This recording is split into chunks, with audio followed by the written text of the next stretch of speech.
Hope sent a quiver. Written by OrionLady on AO3, read by Alextras. Chapter 6. True to Pete's words, the walk took Clint less time than before. He made it in just over 2 minutes. As agreed, Laura waited farther off so Clint could approach alone. The hammock was empty, scattered with books and a mini screwdriver of all things. It looked like a condensed version of a normal teenage boy's bedroom. Clint plunked the plastic bag of clothes, spare toilet paper rolls, and extra gallon water bottle beside the screwdriver. "Pete, you around?"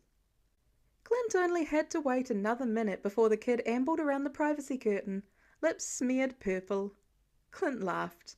"You found the wild blueberry patch by the creek, I see." The kid flushed and nodded. He held out his palm to Clint, full of berries. "Hungry," he signed with the other hand. "That's good." Clint popped one in his mouth. The tart flavour puckered his cheeks. "Because I brought more food. And a surprise." "Surprise?" Pete mouthed it. "A good surprise. Scout's honour." Pete lowered his head, but not his eyes, sceptical. All right, you caught me. I was never a Boy Scout, but it is a nice surprise." Pete helped unload the spare supplies with profuse thank you signs and munched on the breakfast bagel Clint brought along. Bits of egg smeared the hoodie, but Pete hummed happily while he chewed. Clint didn't have the heart to point it out, and he enjoyed the simple sight of Pete making a mess just as much as when his own kids did mundane tasks like this. Once Pete was settled on the hammock, belly full, Clint called, low but loud enough to carry, "Hun, you can come over now." Pete's eyes went huge. He tugged on Clint's sleeve. "Relax, Pete. My wife heard about your new accommodations and wants to say hello and give you a tasty gift." "Cupcakes," said Laura, ducking around the curtain. Intense warmth radiated from her whole person, a maternal gaze that didn't rake over Pete's dirty portrait or judge. She showed him the plastic box in her arms. "Double chocolate for Lila's 15th birthday coming up. Both our teens are March babies. Hello, by the way." Clint would swear to it later that the boy teleported. Just like that. Lickety-split. Clint blinked at the empty space beside him, and so did Laura. A pile of abandoned blueberries littered their feet. "Pete?" Clint did a full 360 turn. "Where'd you go?" "Great, the one time I put a bit of faith in this newfound trust and I blow it before we can even—" Laura gripped his elbow hard enough to bruise, eyes up. "Clint!" He too craned his head back, and what do you know? The kid might have been half chimpanzee. He finished scaling the tree high enough that even Clint couldn't quickly reach him in scant seconds no less. Pete perched on a stout branch, back to the tree, but still low enough to stare at Laura. Pine Needle shivered as he trembled. Something occurred to Clint for the very first time. Laura too. She whispered by his cheek. Maybe his abuser was a woman. Wouldn't that just be the cherry on top? Clint's heart clenched.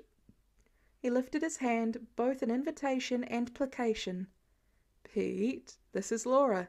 She's not going to hurt you or even touch you." "No," Pete quavered. It was lasagna day all over again.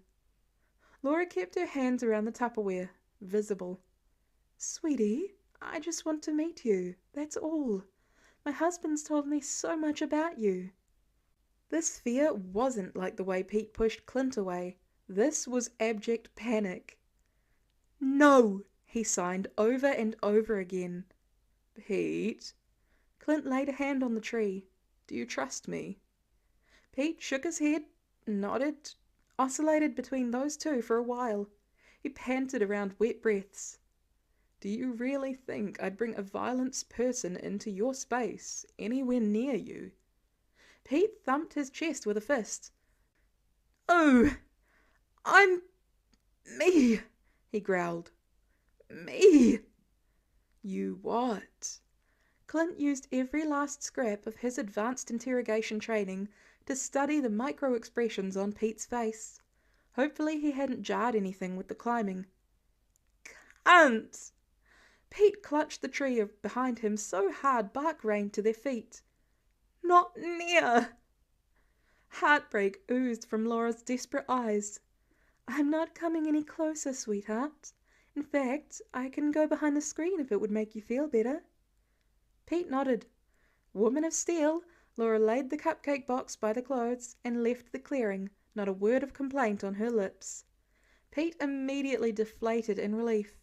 He circled his hand over his heart on a shaky loop. Clint sighed. "What did we say about unnecessary sorries? You're allowed to feel however you feel, Pete." She's good." Clint's feet cemented into place. It was the last thing he predicted Pete to say, let alone verbalize anything at all. "Yeah, Laura's the greatest woman in the world, though I'm biased." "She's nice," Pete murmured, haunted again. "Very nice. I'm sorry if we startled you." Pete waved off the apology. "She brought me—" He apparently didn't know the sign for cupcakes and pointed down at them. "They're still yours, even if you can't handle having Laura close. She's not mad, Pete, and neither am I." Good person."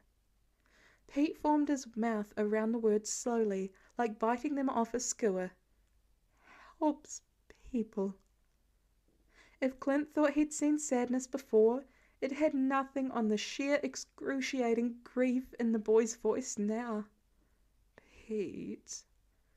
Clint didn't want to ask, would give anything not to ask or know the answer, but this boy deserved his attention, whether he replied to the question or not.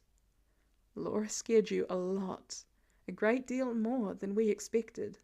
Has a woman ever hurt you before?" Pete replied at once, "Never." Clint sat down in the hammock, struck dumb. That screwdriver clinked against his hip. What was he supposed to do with that? Pete hadn't been abused by a woman, but he was absolutely terrified of one. Of Laura, specifically. Clint supposed he couldn't know for sure unless he introduced Pete to other women, which would not be happening after today's drama. Too dangerous. Pete keened under his breath. "Pete?" The boy flinched at Laura's voice behind the trash bag. A silence stretched, both Clint and Laura holding their breath. Clint had ghoulish visions of Pete jumping to a nearby tree to get away from them and falling face first to the ground below. They couldn't risk that. "I'm just going to sit over here," Laura continued. "Okay? I thought you might like to hear some stories about the reno Clint will someday do in our personal ensuite bathroom upstairs." Pete's shoulders hunched, but he kept his eyes on the direction of Laura's voice, back to those heart-on-his-sleeves eyes. So effortless to read sometimes, yet masking impossible mysteries and codes Clint couldn't decipher. No decryption training in the world could have prepared him for Pete. All Clint read now was a plethora of anxiety. Not terror. Clint reclassified his earlier assumption. This isn't pure fear. It's uncertainty. Grief. "It used to be Nathaniel's room before we switched," Laura continued, "since it's close to the only bathroom with a tub. Our other one upstairs just has a shower. So we're updating the rubber ducky theme." Oh, here we go. Clint couldn't help a smirk. You remodel a dining room once, and suddenly it's a laundry list of upgrades. "Don't mind him." Laura reclined against the river birch tree, her knees stuck through the bottom gap of the privacy curtain. "He's just mad because he couldn't put in crown molding."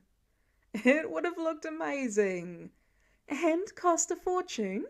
Not to mention if something ever happened to our house and we had to start the process all over again."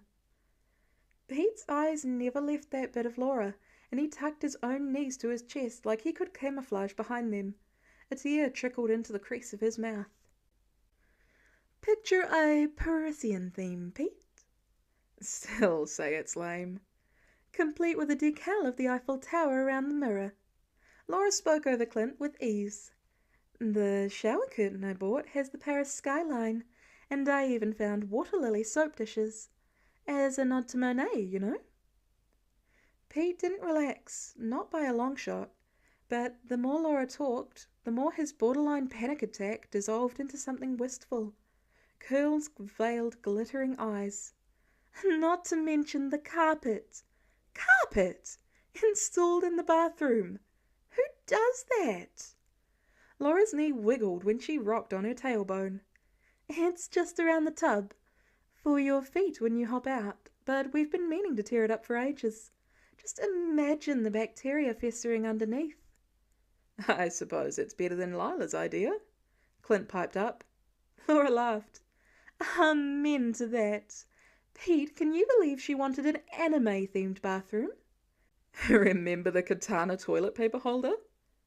Laura's giggles bubbled up and got Clint going. He swayed in the hammock. Just when he had the Snickers under control, Laura would titter and away they both went in a vicious cycle, just like they used to when they first met.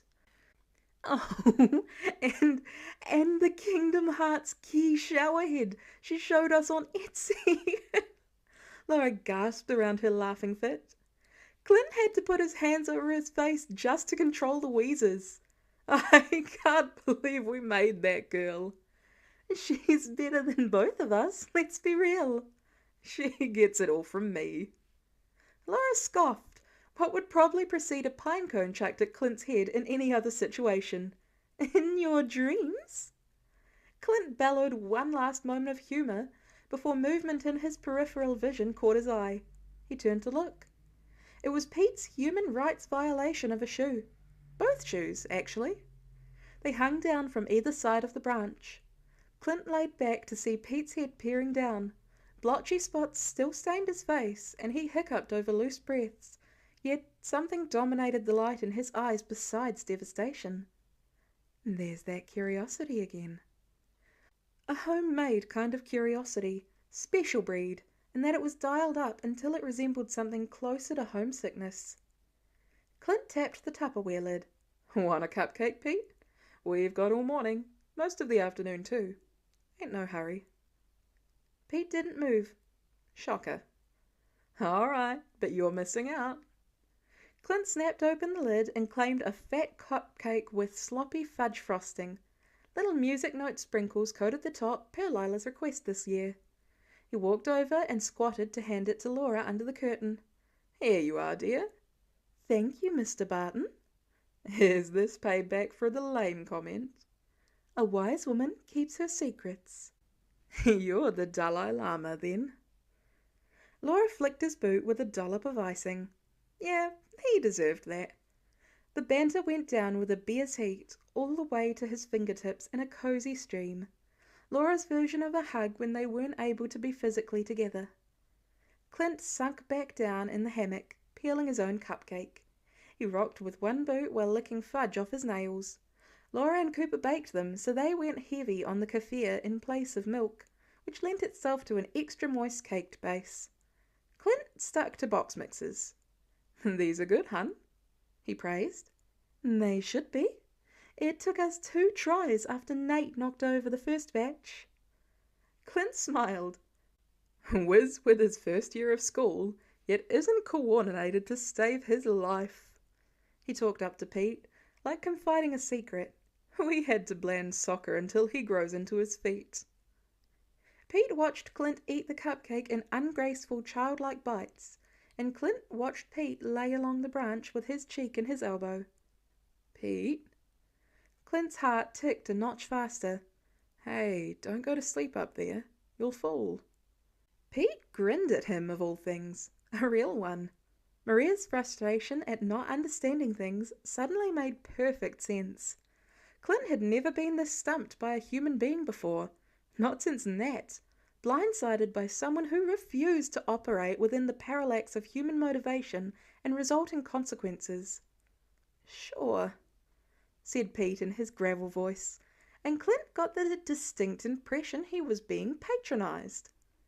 The boy's eyes strayed again to the cupcakes, over to Laura's knee, back to the cupcakes, then to Clint. A rush of affection for him bowled Clint clean over. If he wasn't already sitting, he would have had to. Pete! Clint nearly sang it, tone tender. It's okay to come down. We'll stay right where we are. No one's hurting anyone, Laura added. Pete's mouth rippled. The tense lines around his forehead ironed out, eyes their proper age. Pete levered off the side of his branch and dropped to a lower one. Repeating this process a few times, he made it within a few feet of the ground and just froze, chained by fear of what would happen and its resulting indecision. The proper aged look receded into something younger, a childhood Pete inside teenage Pete's grimacing face. Clint extended a hand, straining his shoulder almost, reaching. Please, Bubba. The moniker slipped out, and just like Pete's name, it felt right. A reverence dwelt in its syllables, the same kind Laura displayed cupping her hands around a kitten that someone tried to drown in the creek last year. She'd fed it from a tiny eyedropper full of kitten milk formula for a week until they found a local shelter. A tiny thing, beaten by the world, in need of some gentleness. Pete caved, and his feet hit the pine needles moments after. He ducked his head, bashful all of a sudden, in a way that made Clint want to scream into a bucket. He couldn't predict this kid to save his life. Cupcake? Clint moved the container so Pete could sit beside him. Pete weighed his options some more, going so far as to crane to see escape routes between the trees again. It didn't help that Clint had deliberately left free space in the middle of he and Laura's seating arrangements, however far that 6 feet from the hammock to Laura's spot felt to Clint. Pete nodded and lowered himself down, stiff as a plywood board. Clint exhaled, offering a cupcake. It was the exact same position as yesterday, except this time when Pete sat, he laid his head on Clint's shoulder. Clint gasped, and so did Laura, even though she couldn't see what was going on. He held himself marble statue still. He hardly dared to breathe in case it scared off the sought-out contact. Pete hummed in his throat and clenched at the front fabric of his hoodie in what Clint began to recognize as a nervous or self-soothing tic. Hey, Pete. Clint didn't loop an arm around Pete, didn't cradle. He resisted the urge and simply bumped the top of Pete's head with his nose. Thanks for coming down. That took a lot of courage. Pete blinked at Laura's knee. One last tear snaked down his cheek. Pete? Shouldn't, he signed. Shouldn't what? Be here, with you two. That gunpowder was back, and it kegged in an explosion behind Clint's lungs. His resolve crumbled, and he kissed the top of Pete's greasy head with fierce pressure. He left his lips there. Pete sagged against him. Yes, you absolutely should. Why? Because we're the adults, not you. It's our job to be responsible and take care of things. And right now, that means spending time with you, feeding you. Pete closed his eyes. Clint sensed a small section of wall collapse around Pete's heart, trumpets and all. You hearing me, Pete? You can let go. Just for a bit, just for today. Let us do the worrying. Pete gazed up at him with watery eyes, conflicted yet grateful. Okay, he whispered. Light showers. Yeah, right. If this was the meteorologist's version of light showers, Clint hated to see a downpour. After one last check through the house that all locks and windows were secure, his kids down for the count, Clint stood at the screen door and grit his teeth. The porch light and pitch black of 10 p.m. sky prohibited him from seeing anything past Cooper's baseball bat propped against the porch steps. But it didn't stop Clint from standing there another 3 minutes, waiting, waffling. Rain pounded liquid fists against the roof and windows, a calming drone for his kids to sleep, a bane on Clint's peace of mind. The porch light illuminated droplets in molten orange before they disappeared into the night. You too, huh? Laura's arms wrapped around Clint from behind, up under his shirt. He'll be fine, babe. He's slept out of doors before. Surely he's had to deal with rain. Doesn't make it better. Laura sighed, a burst of heat between his shoulder blades. No, it doesn't. The rest of yesterday had been spent swapping stories with Laura in the clearing and eating all those cupcakes until the kid fell asleep against Clint. Laura had brought them sandwiches for lunch, and Pete even got to the point where he could tolerate her in his eyeline, so long as she wasn't close. From the moment she winked at Pete goodbye, Clint saw she'd been hooked too. You were so good with him yesterday. Clint pecked her over his shoulder. You didn't pressure him, but you also proved his fears wrong. I can't sleep, she confessed, thinking of him under a garbage bag tonight. I'm going. Clint rummaged on the closet shelf for their industrial-sized flashlight, a special rescue light with a siren button designed for spelunkers. Laura didn't even try to argue. He's got a raincoat. A windbreaker, yeah. Also too big for him. I'll just go check that his setup is waterproof. At least it's not a cold rain.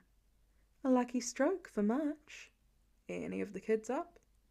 Nah, they're all tucked in early since we're leaving at 8 tomorrow. Good. Clint zipped up his black raincoat. I won't stay long. Keep the bed warm for me. Laura kissed his cheek. Always. Clint gave her a two-fingered salute and squelched his way down the porch steps. The relative lack of wind helped, prevented his flashlight beam from going haywire in different directions, at the mercy of rain droplets. He drained it on the grass, but kept his eyes forward, with only a pause here and there to check for obstacles. Past the archery target, past the robin's nest, past the cranberry bush, past the rock and nook-shook Cooper built when he was 8. His boots splattered through a mulchy mud puddle. Clint lifted his pant leg. Oh, Laura'll just love that. With 3 boys under her roof and a sporty daughter, Laura constantly lamented the amount of stink one family could produce on their clothes. This certainly would prove her point, even if Clint didn't actively go on missions anymore. He still got plenty dirty around the farm.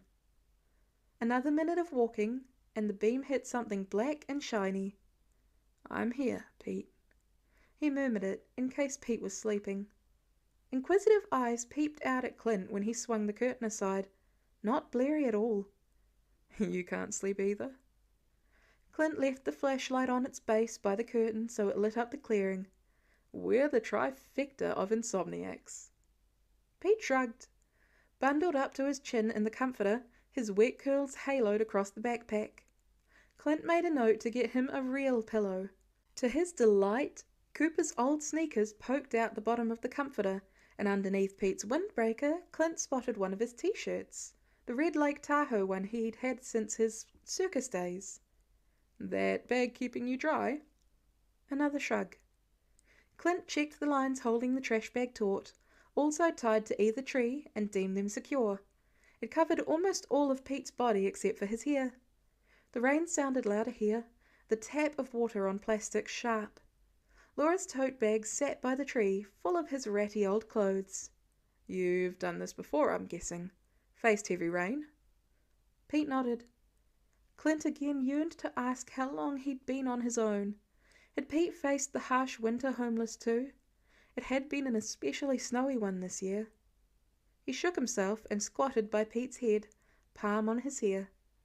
I was going to offer to wash your clothes, but I think the deluge beat me to it. That coaxed a teeny tiny twitch out of Pete's lips. If it's all right with you, I'd like to bring them back to throw in the laundry. Pete blinked owlishly at him, licked his lips in a way that Clint interpreted meant he couldn't decide. We'll take really good care of your clothes and return them by next week. I'm sure they have some sentimental value. Well, aside from the shoes. I can't promise I won't throw those out. Okay, he finger-signed. No seeing. Clint mulled on that one. You don't want anyone seeing evidence of you? Pete nodded his fist. Fair deal. That's for the best right now anyway, I think. Pete unwound with far greater relief than such a small thing warranted, as if Clint had just declared he wouldn't shoot him. More inexplicable behaviours. Clint filed it under the mental recon docket with Pete's name on it. He flipped up his hood when the rain intensified even more and helped Pete do the same with his windbreaker. The tap, tap, tap reminded him of the mobile metronome to a song he couldn't hear anymore. Pete's heartbeat rang clear through Clint's thumb that had landed on his temple. It counterpointed the rain in soft bursts, a ballet dancer's point shoes tippy-tapping across the stage, poised and fragile. Clint's throat thickened. You would have loved him, Nat. Fingers tugged on Clint's sleeve cuff. Yeah, Pete, sorry, I'm here. Pete blinked, slow. Not sleepy, but something else. Clint had noticed that something else lately. Spells where Pete took a psychological vacation from what happened around him. Took a few seconds longer to respond to Clint's voice than he should.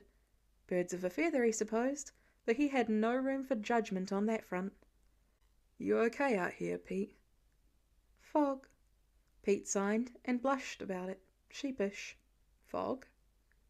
Pete knuckled his own forehead. Brain fog. Clint considered him. You feel fuzzy sometimes? Does that affect your sleep a lot? Pete nodded. For once, the least surprising thing about this kid. If he'd expected to die until a few weeks ago and looked traumatized to hell, chances were he battled some sort of depression. It's, Clint moved the hand down to Pete's shoulder. It's normal to feel this way after what you've been through, even though I don't know what that is. Pete's nose wrinkled. Yeah, that was terrible. This is Laura's specialty, not mine. Pete tugged at him again. Clint frowned. What's up, Pete? Pete tucked his fingers into a Y shape and shifted it back and forth between their chests. Earnest eyes asked a silent question. Clint sagged on his heels. Unfortunately, yes, I get that too. Drowning in the what-ifs and ghosts who are long gone. Pete hummed. A curl escaped the hood, and Clint tucked it back behind Pete's ear. I promised you it gets easier, and it does. Doesn't mean it's not still a fight sometimes.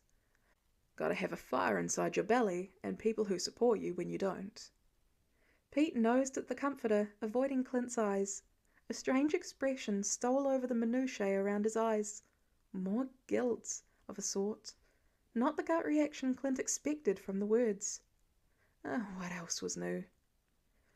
Our farmhouse, the one a few minutes over there? Clint indicated the direction with his arm. It has this huge front porch. Spacious. We fit all 6 original Avengers out there one night for a truly barbaric game of Monopoly I won't scar you with. Pete didn't smile, but his eyes swung back around. We have a comfy porch swing and couches set up outside. Pillows, Disney princess fleece blankets, whole 9 yards. Clint tapped Pete's nose. You're welcome to sleep there whenever it rains, or you just don't want to be alone out here. Anytime, no questions asked.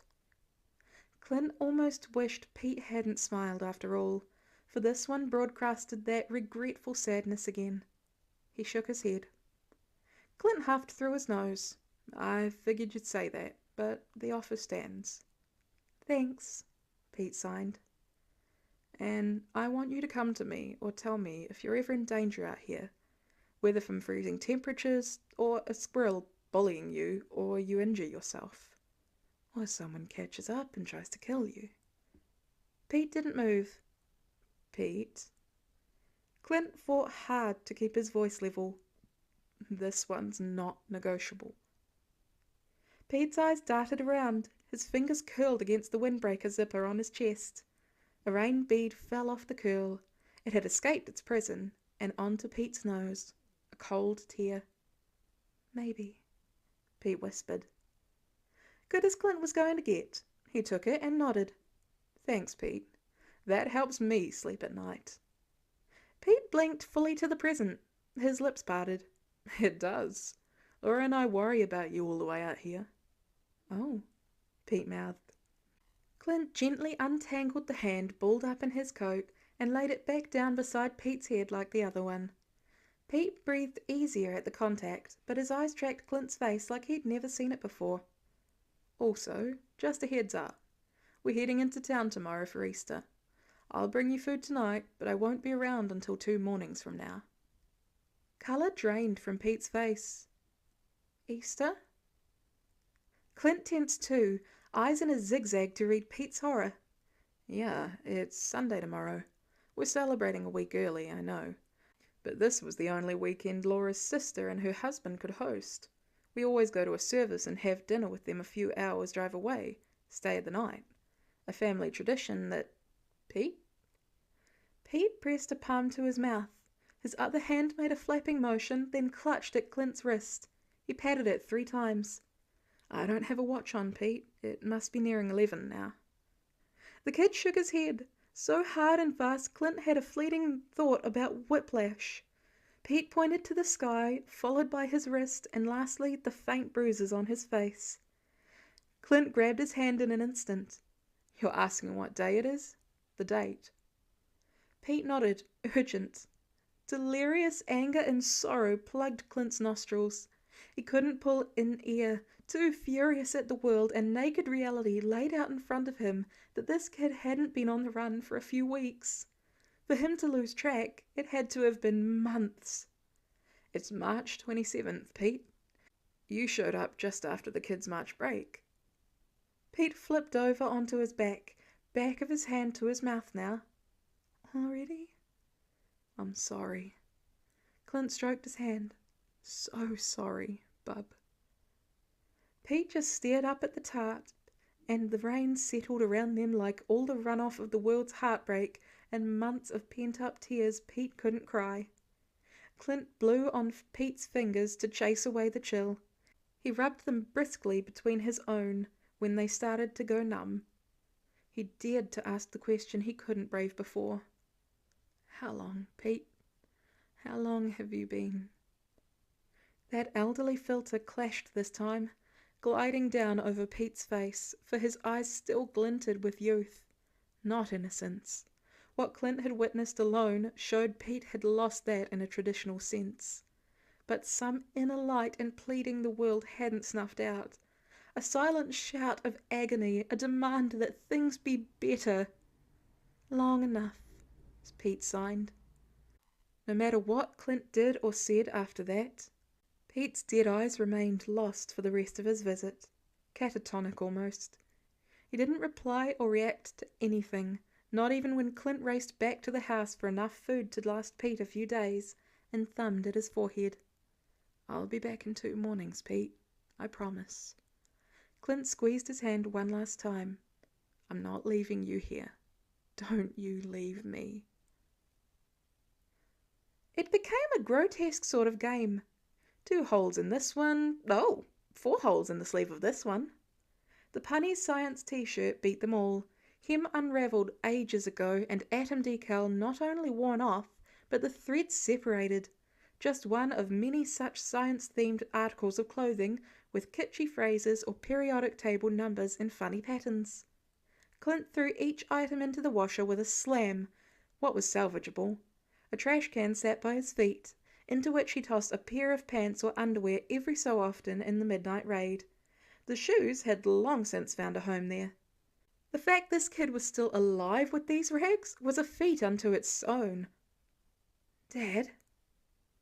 Clint turned to see Cooper, bedhead everywhere, and set down the tote bag. Coop, hey, what are you doing up? We have a long drive tomorrow. Had to pee. Heard you stomping around down here. Clint ran a hand through his own crazy hair.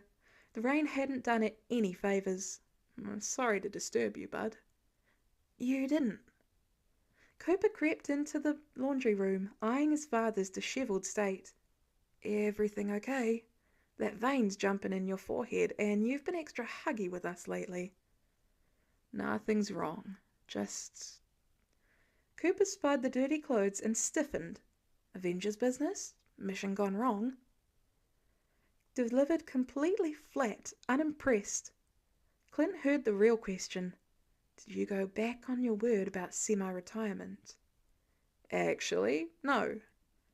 Clint threw in one last science t-shirt and shut the washer lid. This is a completely different kettle of fish. It does involve helping people, though.